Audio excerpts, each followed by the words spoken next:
எந்த கோயில் வேணாலும் நீ கட்டிடலாம். சிவனாலயம் கட்டுவது, சிவனாலய திருப்பணி செய்வது என்பது சாதாரண விஷயம் அல்ல. அவனை கும்புறதுக்கே அவனுடைய அனுமதி வேணும்.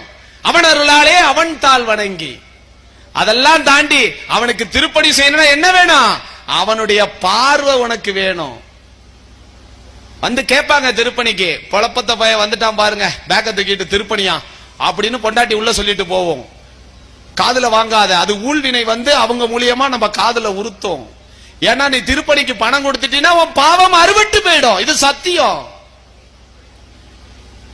எப்படி இந்து தர்மத்துல ஒன்னே ஒண்ணுலதான் பாவம் அறுபடுகிறது, அது திருப்பணி என்கின்ற செயலில்.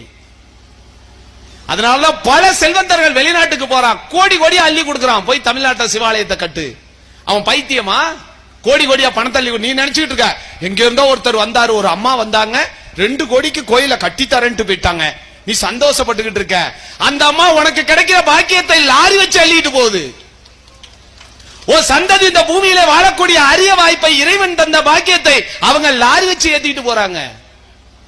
மத்தியானம் ஈரோட்ல இருந்து வந்த அவங்கள சந்திக்கும் போது உள்ளாதான் சொன்னேன், ஐயா நீங்க பணம் கொடுக்க வேண்டாம், என் மக்களை ஒற்றுமைப்படுத்துற.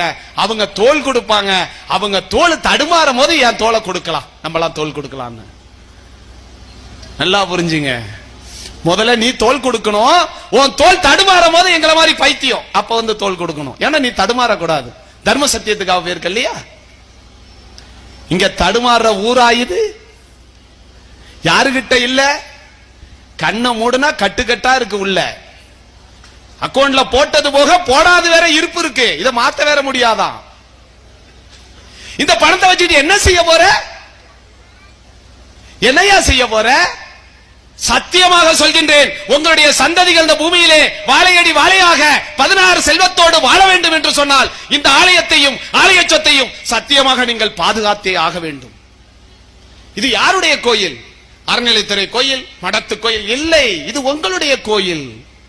அவர்களெல்லாம் அதை நிர்வாகம் செய்யக்கூடிய அறங்காவலர்கள். நீங்கள் முதலாளிகள், சாமியினுடைய குழந்தைகள் நீங்கள் எல்லாம். நீங்கள் இதை பாதுகாத்தே ஆக வேண்டும். இதை நீங்கள் வழிபாடு செய்தே ஆக வேண்டும். இந்த பகுதியில் இன்னைக்கு சொல்ற எழுதி வச்சுங்க. இந்த பகுதியில் உள்ள அத்துணை பேரும் தினந்தோறும் வந்து அந்த மாணிக்கவாசக பெருமானுடைய படியை தொடமோது அப்படி மண்ணை தொட்டு கண்ணுல அப்படி ஒத்திக்கிட்டு உள்ள போங்க. அடுத்த செகண்ட் சாமி கிட்ட போறதுக்கு முன்னாடி உங்க ஆத்மா அங்க போயிடும். சாமி கிட்ட உங்க ஆத்மாவோட சாமி பேசுவாரு. மறுநாள்ல இருந்து உங்களுக்கு சுபிச்சமே துன்பமே கிடையாது. எந்த கோயில் வேணாலும் நீ கட்டிடலாம். சிவனாலயம் கட்டுவது, சிவனாலய திருப்பணி செய்வது என்பது சாதாரண விஷயம் அல்ல. அவனை